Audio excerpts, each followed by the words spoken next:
అందరికీ నమస్తే. నేను మీ భార్గవి. వెల్కమ్ బ్యాక్ టు అమ్మ చేతి వెంట.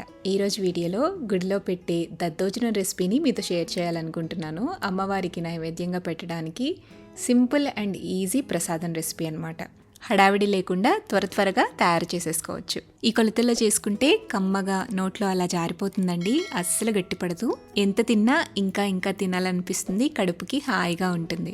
ఇక అస్సలు ఆలస్యం చేయకుండా ఎంతో మృదువైన ఈ కమ్మని టెంపుల్ స్టైల్ దద్దోజనాన్ని ఎలా తయారు చేసుకోవాలో చూసేద్దాం. ముందుగా ఒక ప్రెషర్ కుక్కర్ తీసుకోండి. ప్రెషర్ కుక్కర్లోకి 1 కప్పు దాకా రైస్ని వేసుకోండి.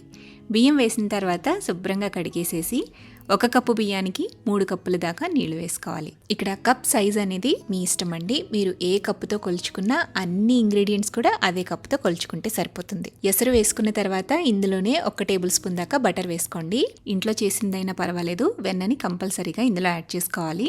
వెన్న వేసిన తర్వాత ప్రెషర్ కుక్కర్ మూత పెట్టేసి 2 లేదా 3 విజిల్స్ మీడియం ఫ్లేమ్లో రానివ్వండి. ప్రెషర్ అంతా పోయిన తర్వాత మూత తీసి గరిటెతో ఈ విధంగా మ్యాష్ చేయండి. మెత్తగా ఉడికిపోయి ఉంటుంది కాబట్టి ఈజీగానే నలిగిపోతుంది. అన్నం అనేది వేడిగా ఉన్నప్పుడే గరిటెతో మ్యాష్ చేయండి. ఇలా అన్నాన్ని మెత్తగా మ్యాష్ చేసుకున్న తర్వాత ఇందులోకి కాచి చల్లారి పెట్టుకున్న పాలు 2 కప్పుల దాకా వేసుకోండి. పాలు పోసి అన్నాన్ని బాగా కలపండి. ఉండలు లేకుండా మిక్స్ చేసుకోండి. పాలు వేసి కలిపిన తర్వాత దీన్ని పూర్తిగా చల్లారనివ్వాలండి. వేడిగా ఉన్నప్పుడే పెరుగు వేసి కలిపేస్తే దద్దోజనం త్వరగా పులిసిపోయే ఛాన్స్ ఉంటుంది. సో పూర్తిగా చల్లారిన తర్వాత ఇందులోకి 3 కప్పుల దాకా పెరుగు వేసుకోండి.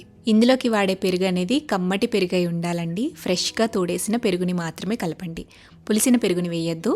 ఈ దద్దోజనం అనేది సాయంత్రం వరకు కూడా మీకు ఫ్రెష్గా టేస్టీగా ఉండాలి అంటే పులియకుండా పాల క్వాంటిటీ పెంచుకుని పెరుగు క్వాంటిటీ తగ్గించుకుంటే సరిపోతుంది. అదే ప్రసాదం అనేది ఆ పూటకి లేదంటే మధ్యాహ్నం వరకు తినాలనుకుంటే కనుక ఈ క్వాంటిటీస్తో దద్దోజనం చేయండి, కరెక్ట్గా వస్తుంది. సో పెరుగు వేసుకున్న తర్వాత ఇందులోకి రుచికి సరిపడా ఉప్పు వేసుకోండి. నేను 1.5 టేబుల్ స్పూన్ దాకా సాల్ట్ వేసాను. అలాగే ఇందులోకి చిన్న ముక్కలుగా కట్ చేసుకున్న పచ్చిమిర్చి తరుగు బాగా సన్నగా తరిగి పెట్టుకుని వేసుకోండి. ఒక 2 టేబుల్ స్పూన్ల దాకా పచ్చిమిర్చి తరుగు వేయాలి. ఈ క్వాంటిటీకి 3 నుంచి 4 దాకా పచ్చిమిరపకాయలు పడతాయి. ఈ పచ్చిమిర్చితో పాటుగా 1 ఇంచు అల్లాన్ని తీసుకుని ఇలా సన్నగా తురుముకుని ఇందులో వేసేసేయండి. అన్నీ వేసిన తర్వాత మొత్తం అన్నీ కలిసే విధంగా బాగా గరిటెతో కలపండి. ఇలా కలుపుకున్న పెరుగన్నానికి మనం ఇప్పుడు తాలింపు పెట్టుకోవాలి. గుడిలో పెట్టే ప్రసాదం టేస్ట్ రావాలి అంటే తాలింపు కోసం ఆవు నెయ్యినైనా లేదంటే నువ్వుల నూనెైనా వాడండి.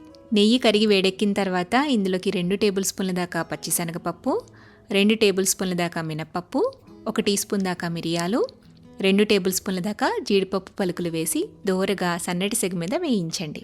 ఆ తర్వాత 1 టీ స్పూన్ దాకా ఆవాలు, 2-3 ఎండుమిర్చిని తుంచుకుని వేసుకోండి. అలాగే 2 రెమ్మల కరివేపాకు కూడా వేసేసి ఆవాలు చిట్టుపట్టలాడేంత వరకు వేయించి దించే ముందు 1 పావు టీ స్పూన్ దాకా ఇంగువ కూడా వేసుకుని అంతా కలిపి స్టవ్ ఆపి పక్కకి దించుకుని ఈ తాలింపు మొత్తాన్ని కూడా పెరుగన్నంలోకి వేసేసేయాలి.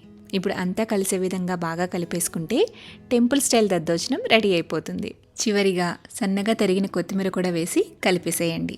అంతే, గుడిలో పెట్టే కమ్మనైన ప్రసాదం దద్దోజనం రెడీ అయినట్లే. చాలా ఈజీగా చేసుకోవచ్చు కదా. మీరు కూడా పండక్కి అన్ని ప్రసాదాలతో పాటు ఈ దద్దోజనాన్ని కూడా ఇంట్లో తప్పకుండా ట్రై చేయండి. ట్రై చేసి టేస్ట్ చేసిన తర్వాత మీ ఫీడ్బ్యాక్ని నాతో షేర్ చేయడం మర్చిపోవద్దు.